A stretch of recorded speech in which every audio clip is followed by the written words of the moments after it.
Shalom Bapak Ibu yang terkasih di dalam nama Tuhan kita Yesus Kristus. Kita bersyukur atas kesempatan pada hari ini. Bapak Ibu yang terkasih, renungan firman Tuhan pada hari ini terambil di dalam 1 Samuel pasal 27 ayatnya yang pertama sampai yang ke-12.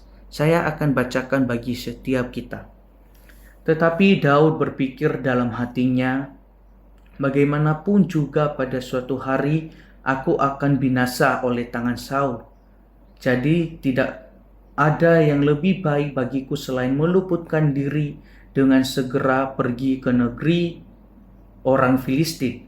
Maka tidak ada harapan bagi Saul untuk mencari aku lagi di seluruh daerah Israel, dan aku akan terluput dari tangannya.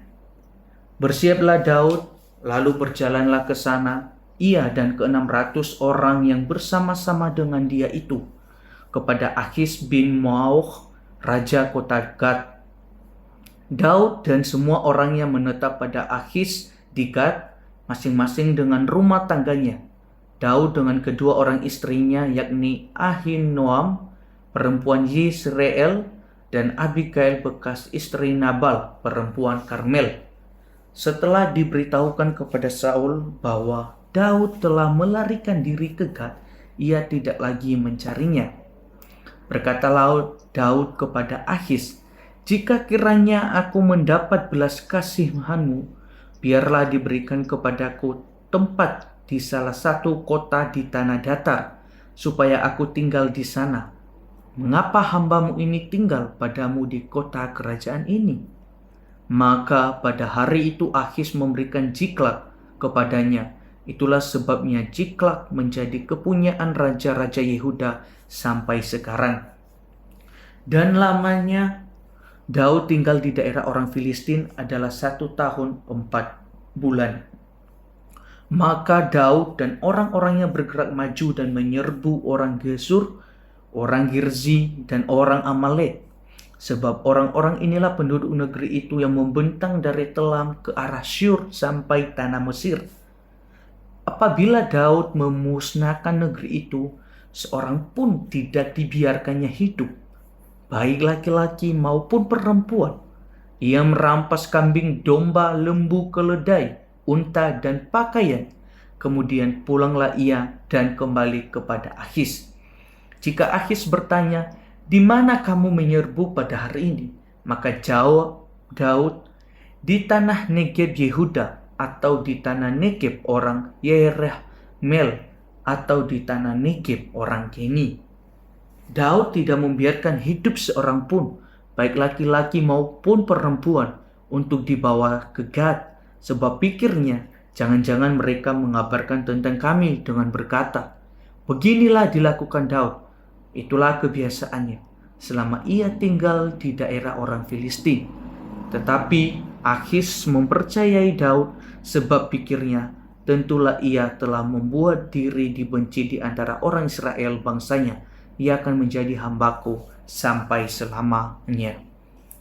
Demikian jauh pembacaan firman Tuhan kita pada hari ini.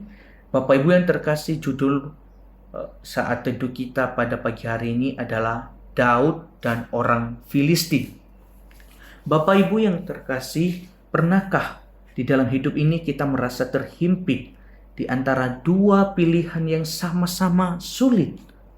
Di satu sisi ada bahaya yang terus mengintai, dan di sisi lain ada jalan keluar yang mengharuskan kita berkompromi dengan nilai-nilai yang selama ini kita pegang teguh.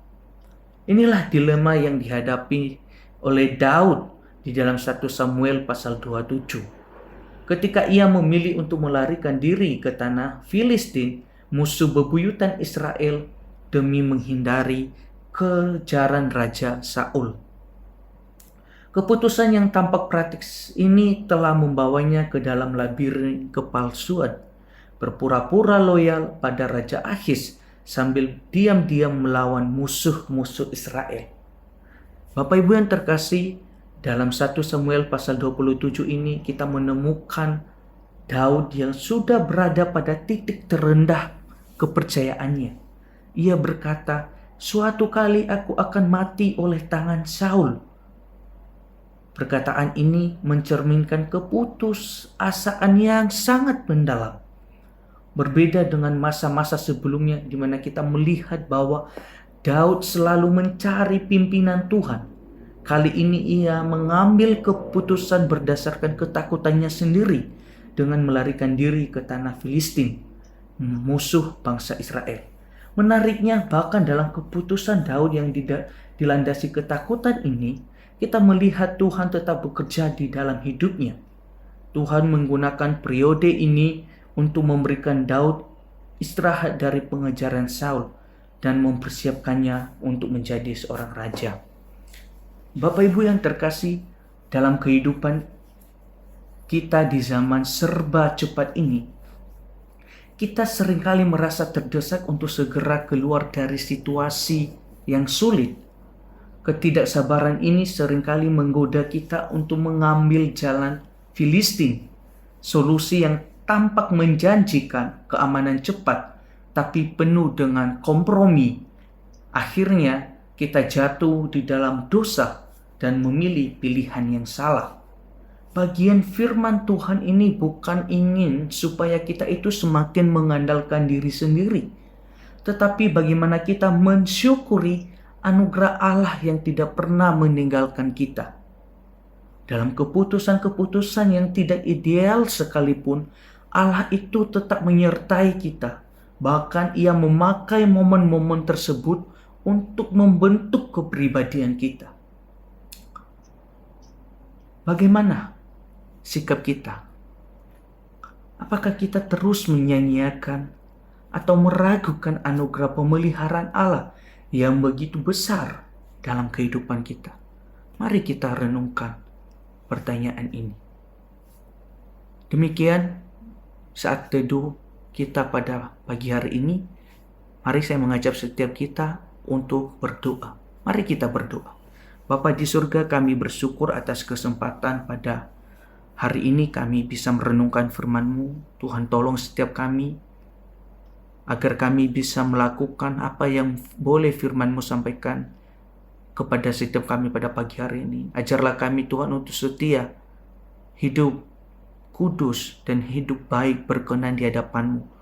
Berkati setiap kami, tuntun setiap kami, tuntun segala apa yang boleh menjadi kehendak-Mu di dalam hidup kami.